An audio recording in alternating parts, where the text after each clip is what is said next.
La femme, elle hurlait à côté parce il y avait des flammes comme ça, 1 mètre. Il a ramassé sa carabine qui était au sol, il s'est mis la carabine sous le coude, il a rechargé, et puis il m'a regardé, mais visage vide, hein. Et puis il est parti en petite foulée, tranquille. Moi j'ai foncé tout de suite dans le garage prendre des couvertures, puis je suis ressorti avec pour essayer de faire ce que je pouvais. Le médecin du centre médical, lui, il est arrivé aussi en courant, on a essayé d'éteindre, mais vu ce qu'il avait mis comme produit, on déteignait d'un côté, ça repartait aussi sec de l'autre. Si vous voulez, moi ce que j'ai en tête, c'est cette dame, elle n'est pas morte tout de suite, hein. Elle implorait du regard, elle implorait, on voyait ses lèvres qui essayaient de dire quelque chose, et puis vous êtes là comme un idiot.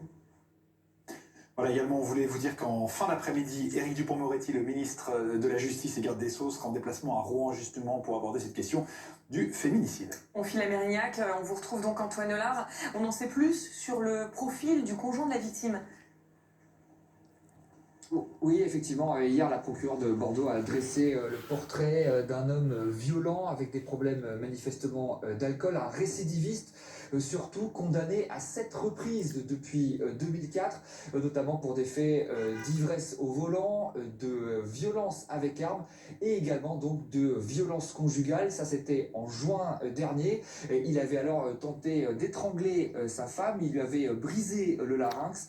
Il avait été condamné pour cela à une peine de prison ferme. Il a passé 6 mois derrière les barreaux et lorsqu'il est ressorti, il avait interdiction d'entrer en contact avec sa femme, interdiction également de s'approcher du domicile conjugal. Le problème, c'est qu'il n'a pas respecté ces mesures. Les voisins l'ont vu régulièrement ici rôder dans le quartier, sonner à la porte. Le couple était en instance de séparation. Il ne supportait pas manifestement cette situation et il y a 1 mois et demi, il a à nouveau agressé sa femme. C'était à la sortie d'un supermarché ici dans le quartier. Une plainte avait alors à nouveau été déposée contre lui. Le problème, c'est qu'il n'a pas été interpellé.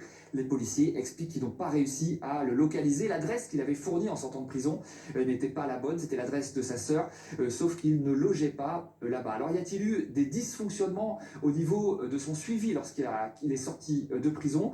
Une enquête administrative est en cours pour le déterminer. Ce qui est certain en tout cas, c'est qu'il n'était pas équipé d'un bracelet anti-rapprochement pour la simple raison que ce dispositif n'était pas encore opérationnel en décembre dernier lorsqu'il a quitté la prison. Antoine Hollard avec Vitol de